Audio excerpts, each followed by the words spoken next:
Hi, I'm Annie Fadley. I am a Senior Policy Associate at Civic Ventures, and I'm here with... Zach Silk, President of Civic Ventures. Zach, let's talk about the Green New Deal. Okay, let's.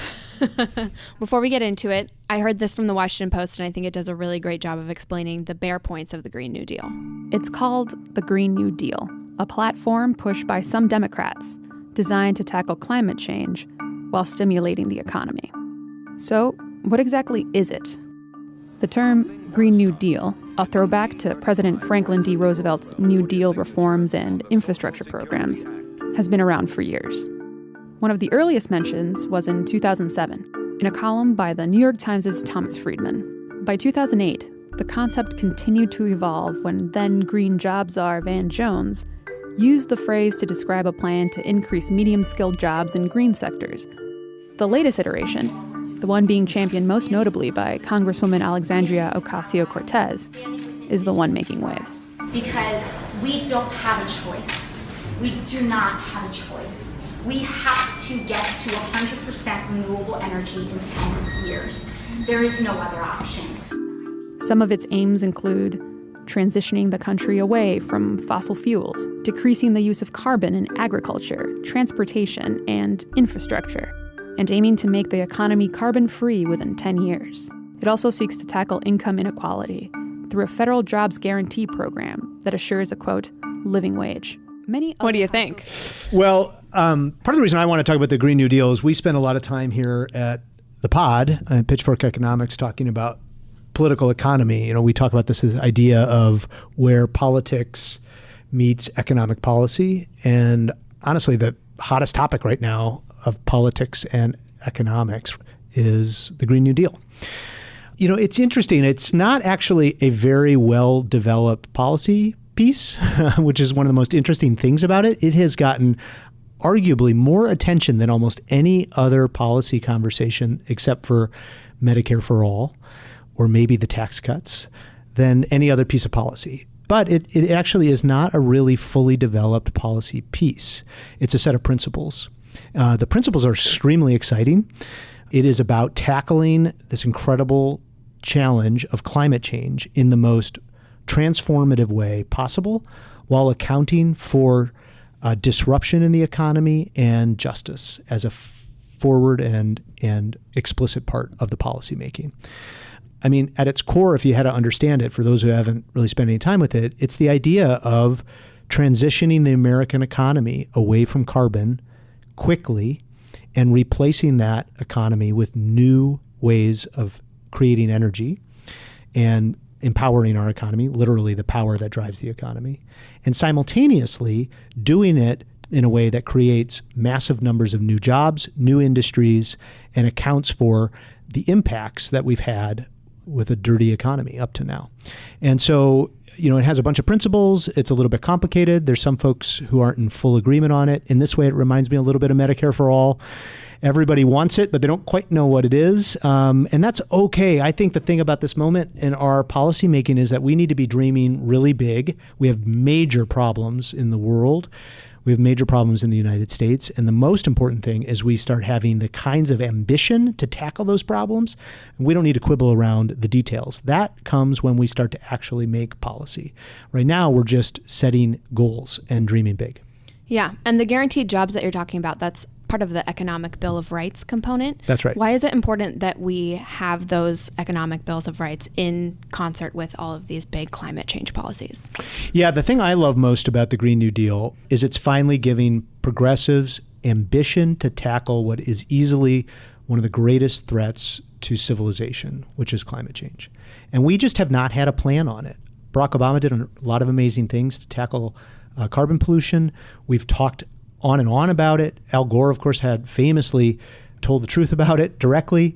And yet we haven't had a plan to deal with it in a comprehensive, clean way. And this way is that. Now, its details are yet to be worked out. The thing I like second most about this thing is that it actually tries to tie this transformative thing we need to do the environmental impacts and the clean energy and clean carbon with a new economy. And those two things should be interlinked. I mean, we are talking about how do you build a new economy based on a new energy source in a way that works for everyone.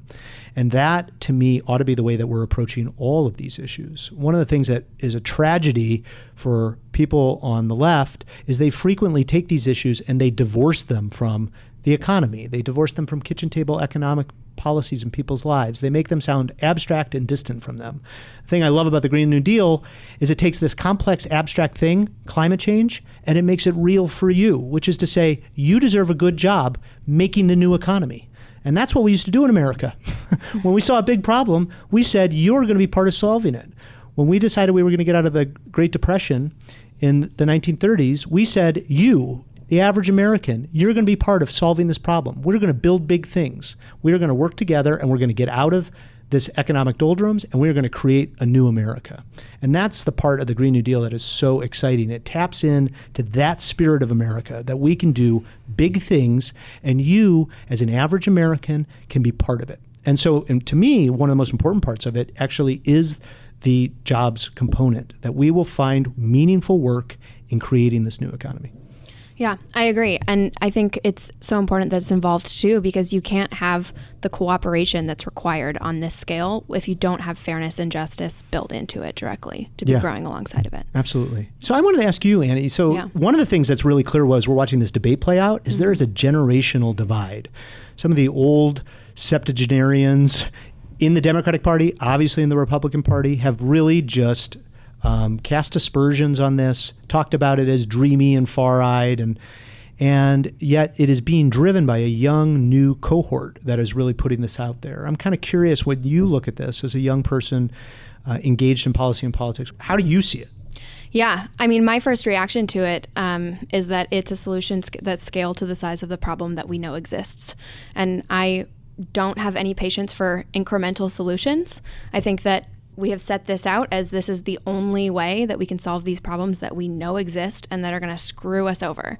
Life as we know it is going to change. And I think most people my age accept that and are even, I would say, fearful of that and are ready and willing to take these huge steps to solve that before it becomes irreversible.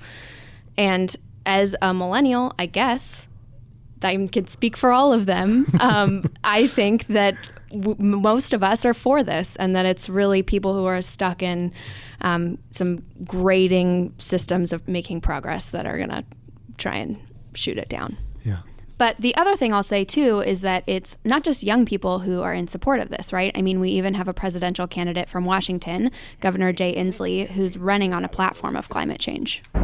We're the first generation to feel the sting of climate change, and we're the last that can do something about it. We went to the moon and created technologies that have changed the world. Our country's next mission must be to rise up to the most urgent challenge of our time, defeating climate change. So at least up here in the other Washington, we've got our heads screwed on straight and we're ready to do something about climate change. I honestly just hope that we can follow through on this in some form and that other countries will commit to equally ambitious plans. This is a global problem that will require a coordinated global solution, and we need to be super careful when we talk about the Green New Deal that we remember that we're not the ones swooping in and carrying the world on our backs here. It's actually our moral imperative to do our part in concert with the rest of humanity. Just like to frame it super casually. Yeah. And the great thing about America is we have always been willing to do our part. Yeah. And the tragedy of this particular issue is we have not. And right. We are really alone on the world stage. And this is an opportunity for us to do our part. Absolutely.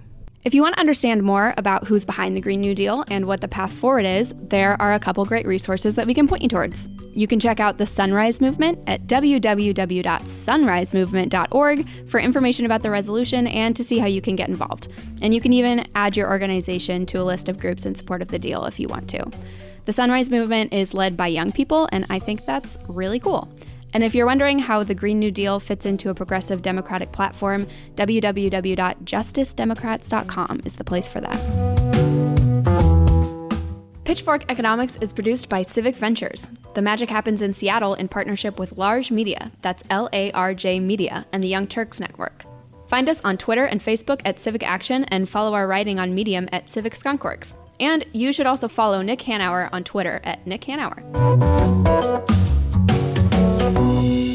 Thanks for listening.